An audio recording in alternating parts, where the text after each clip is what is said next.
नमस्कार विद्यार्थियों, आज मैं नीतू विठलानी आपके सामने बाल रामायण का भाग 5 लेकर उपस्थित हुई हूँ, जिसका नाम है चित्रकूट में भरत। इस अध्याय में हम देखेंगे, अर्थात इस पाठ में हम देखेंगे कि जो राम है वो अयोध्या चले जाते हैं और राजा दशरथ की भी मृत्यु हो जाती है। उसी समय महामंत्री सुमंत्र और महर्षि के बीच में वार्ता होती है और वे आपस में निर्णय लेते हैं कि भरत को उनके ननिहाल से ले आया जाए।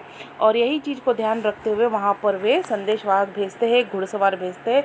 घुड़सवार उनके ननिहाल जाकर यह सूचना देता है, लेकिन वो उधर सूचना देते रहता है और इधर भरत जो है अपने साथियों के साथ बैठकर मंत्रणा कर रहा होता है। वो उन्हें बताता है कि आज मैंने एक बहुत ही भयंकर सपना देखा है, जिस सपने की वजह से मैं बहुत ही डरा हुआ हूँ। और वे अपना सपना बताते हैं कि मैं नहीं जानता कि उसका क्या अर्थ है, पर सपने में मुझे डर लगने लगा है। मैंने देखा कि समुद्र सूख गया है, चंद्रमा धरती पर गिर पड़े हैं, वृक्ष सूख गए हैं, एक राक्षसी पिता को खींचकर ले जा रही है।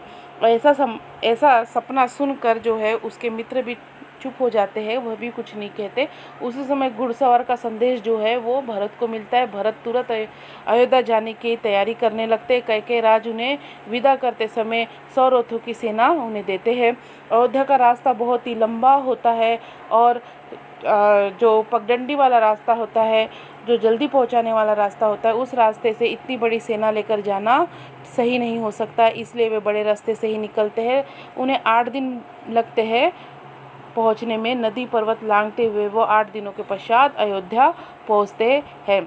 जैसे ही भरत अयोध्या पहुंचते हैं तो उन्हें जो अयोध्या नगरी जो है वो कुछ बदली बदली सी लगती है। अनिष्ट की आशंका से वे जो उनके मन में पहले से ही थी और अंदर ही अंदर वो आशंका जो है वो गहरी हो जाती है। उसे और विश्वास हो जाता है भरत को कि सच में कुछ गलत हुआ है या होने वाला है।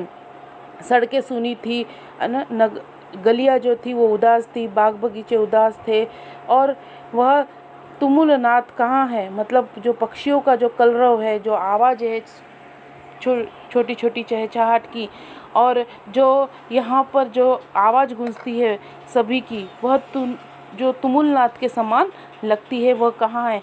यह मन ही मन वो सोचते रहते हैं। उनके प्रश्नों के उत्तर किसी के पास नहीं होते। यही सोचकर वे आगे नगर पहुँचते हैं। भरत सीधे राजभवन चले जाते हैं और दशरथ के प्रसाद मतलब महल की ओर पहुँचते हैं। लेकिन कैकेयी के महल की ओर महाराज वहाँ पे उन्हें मिलते नहीं हैं और उसके पश्चात वे कैकेयी के महल में जाते हैं और वहाँ अपने पुत्र को गले लगाकर कैकेयी वह उसका हाल पूछती है और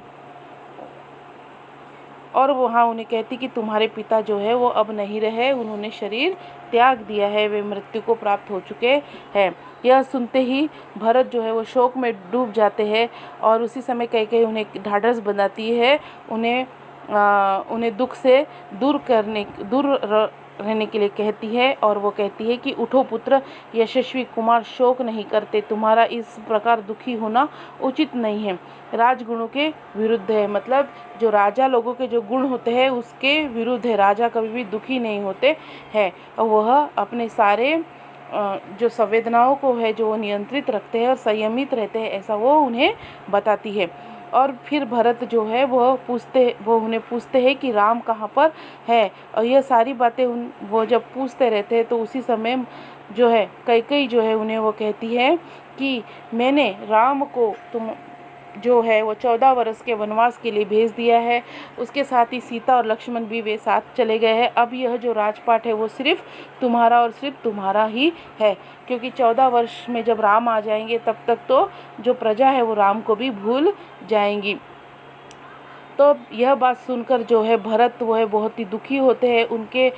उन्हें अपनी इस माँ की जो चालाकी है यह देखकर बहुत दुख होता है और माँ को वह कहते हैं कि धिक्कार है माँ तुम पर कि ऐसे गलत कार्य तुमने किए हैं और पिता ने जो तुम्हें वचन दिया था, जो तुम्हें वर दिए थे, उस वर का तुमने अनुचित उपयोग किया है। ऐसा कहकर वे वहाँ से निकल पड़ते और यह भी कहते हैं कि मेरे भाई राम ने कोई अपराध नहीं किया है और उसके पश्चात भी निरपराध होने पर भी तुमने उसे अपराधी की तरह वन की 14 वर्ष के वन के लिए भेजा है, सिर्फ इसीलिए कि राजगद्दी मैं संभालूं, मुझे यह राजगद्दी नहीं चाहिए। और क्रोधित होकर वे उस महल से निकल पड़ते हैं।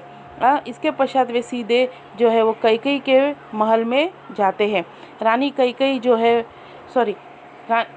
वह कैकेयी के महल से निकलकर सीधे वो कौशल्या के महल में पहुंचते हैं। और जब कौशल्या के महल में पहुंचते हैं तो वह कौशल्या माता को लिपट कर बहुत रोते हैं। कौशल्या थोड़ी सी रुष्ट रहती है और कहती कि पुत्र, तुम्हारी मनोकामनाएं पूरी हुई, अब राम तो नहीं है, वे जंगल चले गए हैं, महाराजा दशरथ भी नहीं है, अब यह राजपाट जो है तुम्हारा हुआ।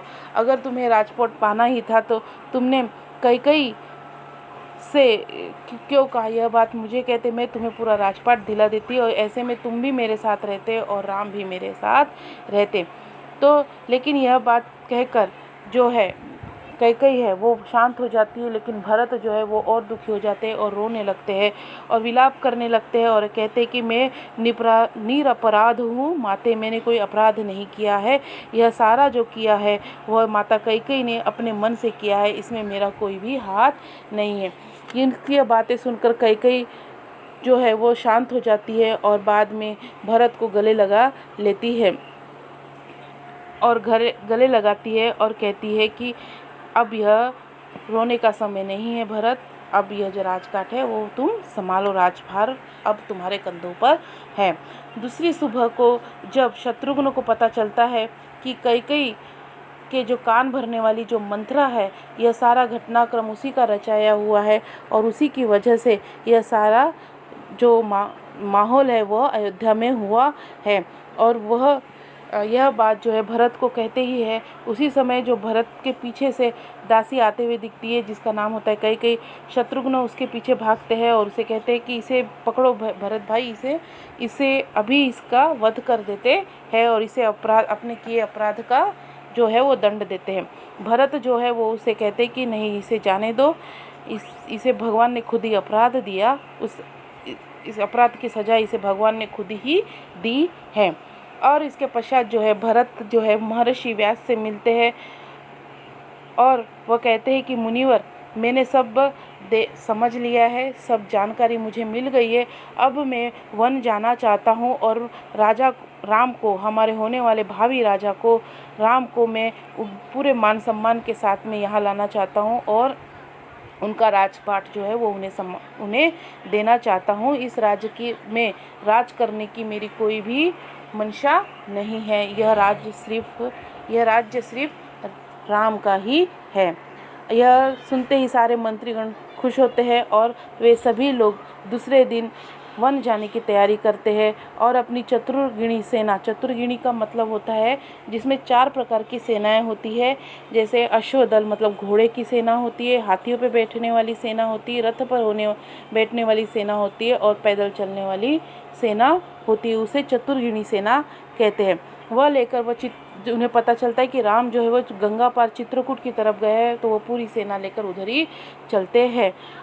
आगे देखो उनका रास्ता कैसे होता है। गंगा यमुना के संगम पर आश्रम में नहीं रहना चाहते थे ताकि महर्षि को असुविधा हो। महर्षि ने उन्हें एक पहाड़ी दिखाई जो अत्यंत सुंदर और सुरम्य थी। वहाँ पर राम जो है अपनी पर्णकुटी बनाकर रह रहे होते हैं। कहाँ पर? चित्रकूट में। पर्णकुटी मतलब जो घास फूस की बना हुआ जो झोपड़ी होती है उसे पर्णकुटी कहते हैं। भरत को सूचना मिलती है कि राम जो है चित्रकूट में, वो चित्रकूट के लिए वो निकल पड़ते हैं।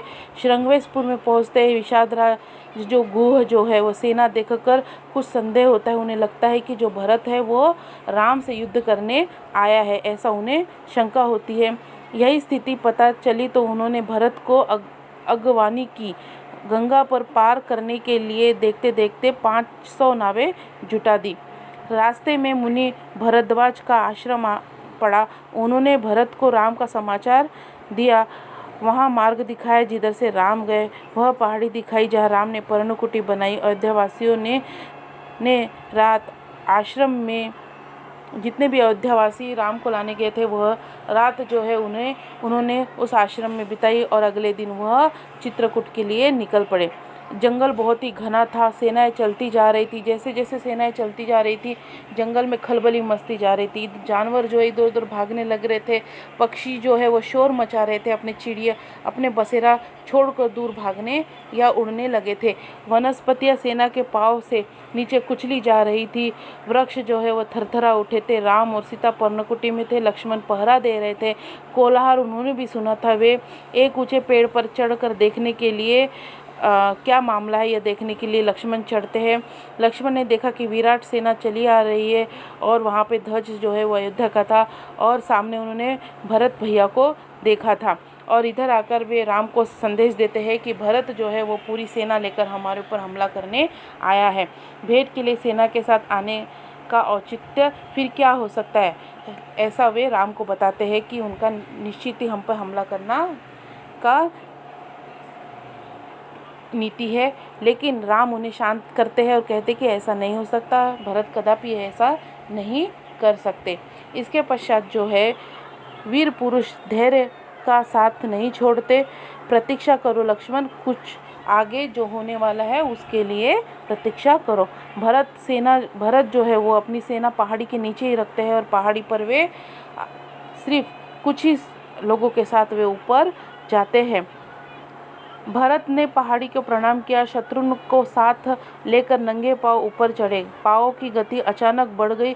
भाई से मिलने की जो उत्कंठा थी, मतलब जो अंदर जो जिज्ञासा थी, उत्कंठा मतलब जिज्ञासा थी, वो और तीव्र होती जा रही थी और वे मिलने के लिए प्रतीक्षा क्षण भर की भी नहीं करना चाहते थे। पहाड़ी पर दूर से ही एक छवि दिखाई राम की थी। वे शिला पर बैठे हुए थे, पास ही सीता और लक्ष्मण बैठे थे। भरत दौड़ पड़े, राम के चरणों में गिर पड़े। उनके मुंह से एक शब्द भी नहीं निकला। शत्रुघ्न ने भी मैं राम के चरण वंदना की बोले। उन्होंने दोनों को उठाया। राम जो है कुछ बोले नहीं और उन्होंने दोनों को उठाया। भरत साहस नहीं जुटा पा रहे थे कि वे साहस नहीं जुटा पा रहे थे बड़े भाई को यह सूचना देने का कि पिता दशरथ नहीं रहे। एक दुखद समाचार है भ्राता, बहुत कठिनाई से उन्होंने कहा, पिता दशरथ नहीं रहे। आपके आने के 6वें दिन उन्होंने अपने प्राण त्याग दिए। यह सुनकर राम जो है वो सन्न से हो गए और शोक में डूब गए। राम को पता चला कि भरत के साथ केवल सेना ही नहीं, नगरवासी भी आए हैं, गुरुजन, माता, कई सभी माताएं आई है। तब वे सीता को तपस्विनी के वेश में देखकर माताएं दुखी हुई और राम ने कैकेयी को प्रणाम किया। सहज भाव से कैकेयी मन ही मन पछता रही थी। अगले दिन भरत ने राम से राज ग्रहण करने का आग्रह किया, समझाया, विनती की और बहुत मनाया। लेकिन राम ने कहा कि मेरे पिता जो है मुझे आज्ञा देकर गए हैं कि तुम्हें 14 वर्ष का वनवास लेना है। अगर वे आकर कहे कि अब तुम अपना वनवास छोड़ दो और वापस अयोध्या आ जाओ, मैं तभी मानूंगा। जब तक वो कहने के लिए वो जीवित नहीं है, अतः उनकी यही आज्ञा का पालन मुझे करना पड़ेगा। राम भरत संवाद के समय मंत्री और सभासद वहाँ उपस्थित थे, मुनि वशिष्ठ भी।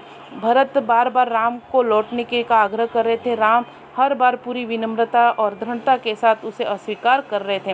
राम रघुकुल की परंपरा में राजा ज्येष्ठ पुत्र ही होता है। तुम्हें अयोध्या लौटकर अपने दायित्व को निभाना चाहिए, इसी कुल का मान है। राम ने बहुत संयम स्वर में कहा, चाहे चंद्रमा अपनी चमक छोड़ दे, सूर्य पानी की तरह ठंडा हो जाए, हिमालय शीतल न रहे, समुद्र की मर्यादा भंग हो जाए, परंतु मैं पिता की आज्ञा से विरक्त, मतलब पिता की आज्ञा से मैं विरत मतलब अमान्य नहीं कर सकता या मुक्त नहीं हो सकता। वे खुद ही आके मुझे इस आज्ञा से मुक्त कर सकते हैं। मतलब किसी भी हालत में मैं इस आज्ञा का पालन करूँगा, ऐसा उनका मानना था और दृढ़ निश्चय था। राम किसी तरह लौटने को तैयार नहीं हुए। भरत का चेहरे में निराशा के भाव छाने लगे और उन्होंने कहा कि भ्राता, अगर आप नहीं आ सकते हो तो कोई बात नहीं, आप मुझे अपने खड़ाऊ मतलब जो पैरों में चप्पलें पादुकाएं पहनी जाती है ना, वो कहे कि मुझे खड़ाऊ दे दे। आपकी जगह ये खड़ाऊ रहेंगे और इन खड़ाऊ को आप का मान समझकर मैं यह राज्य का कार्यभार देखूंगा। और जब मैं राजगद्दी पर तो मैं स्वयं कभी नहीं बैठूंगा और 14 वर्ष के बाद जब आप आओगे तो यह राजगद्दी आपका इंतजार करती रहेंगी। राम के चरण पादुकाओं को एक सुसज्जित हाथी पर रख दिया गया। प्रतिहारी जो द्वारपाल होते हैं उन्हें प्रतिहारी कहा जाता है, उस पर चवर डुलाते रहे।